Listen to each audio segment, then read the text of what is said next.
حضرات مکرم، اب ہم بیچارے کہہ رہے ہیں اللہ کے سوا کوئی معبود نہیں. ہمارے کہنے کی کیا حیثیت ہے؟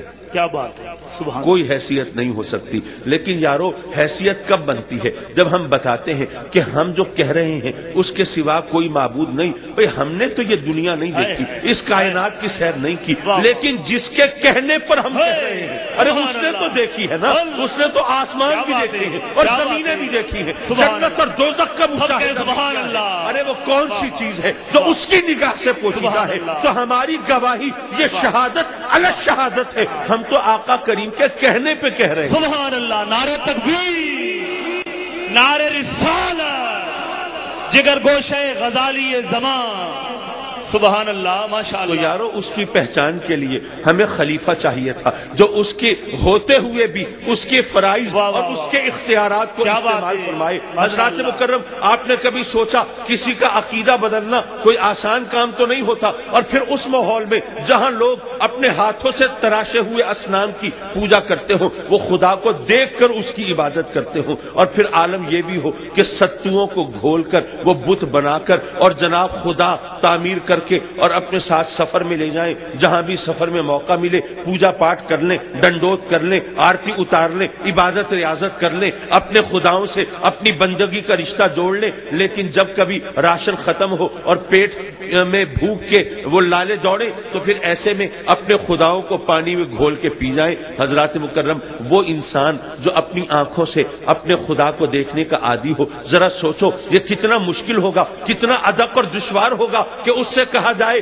کہ اس خدا کو مانو جسے دیکھ نہیں سکتے اور جسے سوچ بھی نہیں سکتے. وہ تمہاری عقل سے بھی بالا، کیا بات ہے، تمہارے حواس و اعصاب. سبحان اللہ. یارو اس سے لوگوں سے منوانا یہ کتنا دشوار ہوگا، کتنا کٹھن ہوگا، کتنا مشکل ہوگا. میرے آقا کریم نے کیسے منوایا؟ ارے میرے آقا اس کے خلیفہ ہے نا، تو منوا لیا کہ دیکھو میں تو خدا نہیں ہوں، میں تو اس کا بھیجا ہوا نبی ہوں، میں تو فرستادہ رسول ہوں. لیکن جب میری طاقت یہ ہے میری انگلی کے اشارے سے چاند دو ٹکڑے ہو جاتا ہے، تو جو میرا خالق ہے پھر اس کی طاقت. سبحان اللہ. سب کہیں سبحان اللہ، بآواز بلند کہیں سبحان اللہ.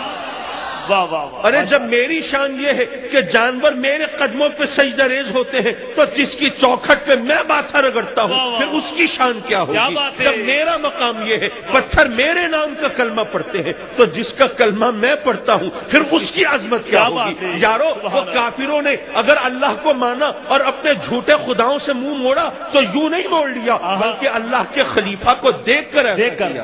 سبحان اللہ. نعرہ تکبیر، نعرہ رسالت، عظمت و شان مصطفیٰ، علماء اہل سنت. لیکن مولا خلیفہ تو نے دنیا میں بنانا تھا، پھر پیدا جنت میں کیوں فرمایا تھا؟ پھر دنیا میں ہی پیدا کرنا چاہیے تھا.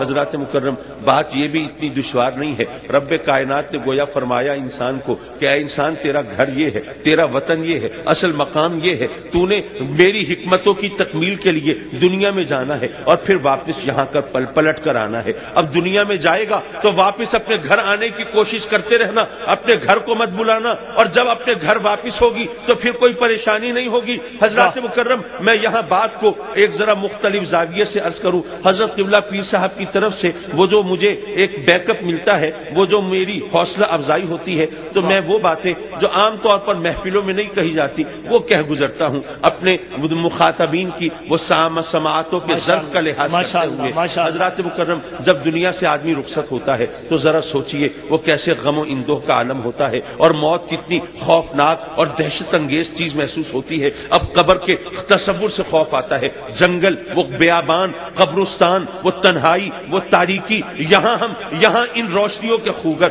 وہاں اندھیرے میں تو دم گھٹ جائے گا. یہاں ہم ایئر کنڈیشن کمروں میں رہنے کے عادی، وہاں قبر میں وہ کیا کریں گے؟ یہاں ہم محفلیں سجانے والے، وہاں تنہائی کا علاج کیسے ہوگا؟ وہ اس کا سوچ کے رونگٹے کھڑے ہو جاتے ہیں اور دہشت سے آدمی بے حال ہو جاتا ہے. حضرات مکرم، جب دنیا کے مختلف علاقے دیکھیں اور زبانیں دیکھیں اور قومیں دیکھیں اور ان کا وہ جو انداز بیان ہے وہ دیکھیں تو وہاں پر تعزیت کے مختلف جملے ہوتے ہیں، مختلف فقرے ہوتے ہیں، مختلف انداز ہوتے ہیں. کسی کا بھائی گیا، کسی کا باپ گیا، کسی کا دوست گیا، تو اب یہ بڑا کٹھن مرحلہ ہے نا، یہ دائمی جدائی ہو رہی ہے، یہ دل زخموں سے فگار ہے اور آنکھیں اشکبار ہیں اور دل بے قرار ہے. اب ایسے میں کسی کو تسلی اور دلاسا دینا کوئی آسان کام تو نہیں ہے. لیکن یارو ذرا دیکھو، اسلام نے جو ہمیں تعزیت کا انداز سکھایا ہے ذرا اس پر تصور کرو، ذرا غور کرو. انا للہ و انا الیہ راجعون، بے شک ہم اللہ کی طرف سے آئے ہیں اور اسی کی طرف ہمیں پلٹ جانا ہے.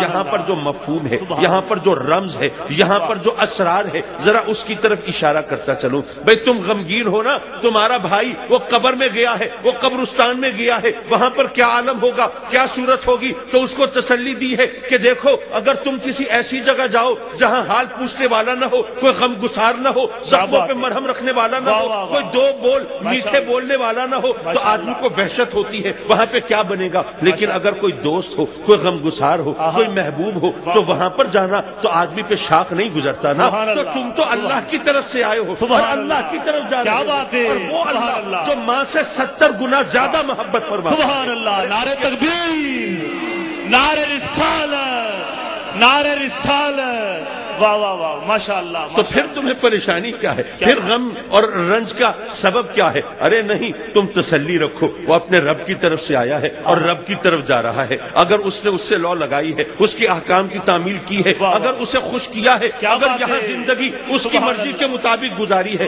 تو کوئی رنج و غم کا کوئی سبب نہیں ہے. یہاں پر یہ تکلیف کی کوئی وجہ نہیں ہے. ہاں تمہارا رنج تو ہے کہ تم اب اس کو دیکھ نہیں سکتے، اب تم اب اس کے دیدار سے محروم ہو گئے ہو، یہ تمہارا رنج تو ہے. لیکن اس کا غم نہ کھاؤ، وہ تو اپنے رب کی بارگاہ میں ہے.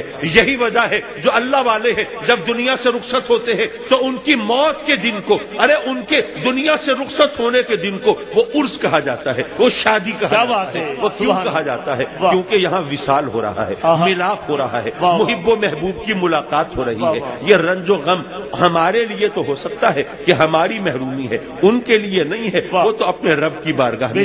بے شک ماشاءاللہ. حضرات مکرم، اب ہمیں یہ بھی بتا دیا گیا کہ اے انسان، اب تو نے اپنے گھر، اپنی جنت میں واپس جانا ہے، اس کے لیے تگ و دو کرنی ہے. اور ہمیں یہ بھی بتا دیا کہ وما خلقت الجن والانس الا لیعبدون، کہ انسان کی تخلیق کس لیے ہے؟ کہ وہ اللہ کی عبادت کرے، اللہ کی معرفت حاصل کرے. کیوں؟ اس لیے کہ اس نے اپنے گھر واپس جانا ہے، جنت واپس جانا ہے، یہ مقصد اس کا ہے. تو اب واپسی کی منزل کے تعین کے لیے اب اس کی رہنمائی کی جا رہی ہے. سجدے کرتے رہو، نمازیں پڑھتے رہو، روزے رکھتے رہو، حلال حرام کے تمیز اختیار کرتے رہو، تو پھر تم اپنے واپس مقام پر پہنچ جاؤ گے. ہمارا مقصد تخلیق کیا ہوا؟ عبادت کرنا. مولا اب عبادت ہمارا مقصد تخلیق ہے، اگر ہم عبادت نہیں کرتے تو اپنے مقصد تخلیق سے انحراف کریں گے.